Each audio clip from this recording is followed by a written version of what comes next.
Hei, salut și bine ai venit la un nou episod special. Eu sunt Radu și astăzi explic pe înțelesul tău ce este o adresă și un wallet cripto. Azi avem un episod scurt pentru că nu sunt foarte multe de zis despre aceste două lucruri, dar sunt foarte importante pentru a pune fundamentele tehnologiei blockchain.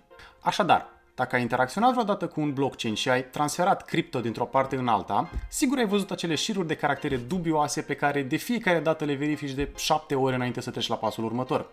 Acest șir de caractere este adresa unui portofel cripto. Iar dacă ai vrut vreodată să îți extragi fondurile de pe MetaMask sau Exodus, Maiar sau orice aplicație de genul ăsta, atunci știi exact și ce este un wallet cripto. Și ce nu înțeleg eu e de ce ai dat click pe acest video dacă știi deja lucrurile astea. Lăsând gluma la o parte, hai să vă explic serios de ce aceste două lucruri sunt atât de importante și trebuie știute. Hai să începem!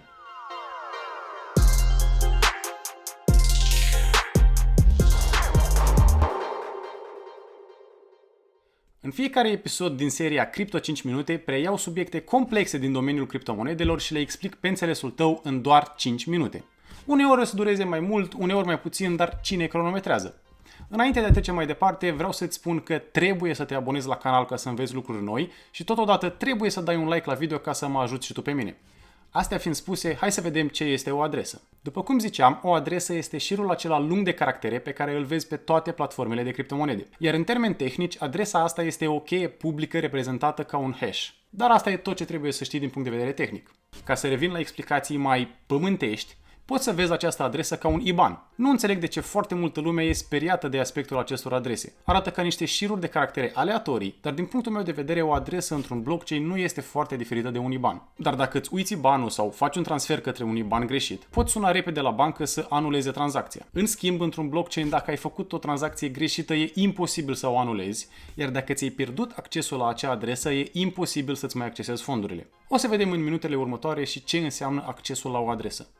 Deci, acel șir dubios de caractere reprezintă o adresă într-un blockchain, exact cum un IBAN reprezintă o adresă către un cont bancar. Ca să știi ce înseamnă o adresă într-un blockchain, trebuie să știi ce este un blockchain și am spus de nenumărate ori și o să mai zic de oricâte ori e nevoie. Un blockchain este o înșiruire de blocuri, iar fiecare bloc conține o listă de tranzacții. Acum, dacă la un cont bancar te duci la bancă cu buletinul și îți accesezi fondurile, lucrurile stau puțin diferite într-un blockchain. De fapt, sunt complet diferite pentru că nu există nicio unitate centrală care să te autentifice și să te autorizeze cu buletinul. Deci, dacă tu ți-ai pierdut accesul la portofelul cripto, nimeni nu te mai poate salva, nici măcar dacă te abonezi la acest canal. Deși merită să încerci. Accesul la fondurile de pe un blockchain, de la o adresă publică, se face de către o cheie privată. Am zis la început că adresa asta este de fapt în termeni tehnici o cheie publică, iar ca să accesezi acea adresă ai nevoie și de o cheie privată. Și persoana care deține cheia privată este cea care are acces la fonduri. Cheia privată este exact ca o parolă care deblochează acele fonduri. Dar de obicei cheia asta privată nu este vizibilă și la îndemâna tuturor. Și de asta avem nevoie de o aplicație de tip wallet sau portofel cripto.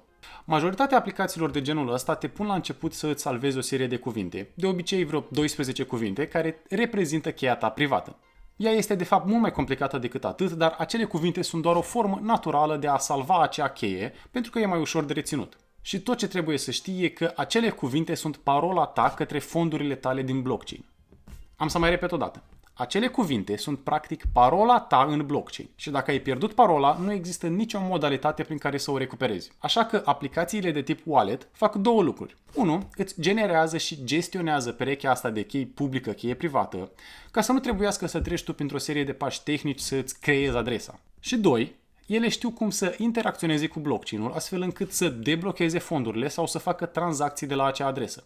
Adică un wallet este un software care știe să folosească perechea asta de chei ca să interacționeze cu blockchain-ul. Altfel, degeaba le ai pentru că nu știi cum să le folosești. Exact cum un browser web te conectează la internet, așa o aplicație de tip wallet te conectează la blockchain. Acest lucru este foarte important și de asta o să vedeți mai multe aplicații de tip wallet. Wallet pentru Elrond, wallet pentru Bitcoin, wallet pentru Ethereum sau Exodus, care este un fel de wallet universal cu acces la mai multe blockchain-uri. Aplicațiile astea există în atâtea forme pentru că știu să folosească cheia publică și cheia privată doar pe un anumit protocol. Ele știu că acea pereche de cheie este pentru protocolul Ethereum și știu despre protocolul Ethereum, care e diferit de protocolul Bitcoin, care diferă de Elrond și așa mai departe. Iar dacă vrei să afli mai multe despre aceste protocoale sau despre ce este un blockchain, te invit să dai subscribe la canal și să urmărești videoul de aici sau întreaga serie de Crypto 5 minute din descriere. Eu am fost Radu, mulțumesc că sunteți aici, pa!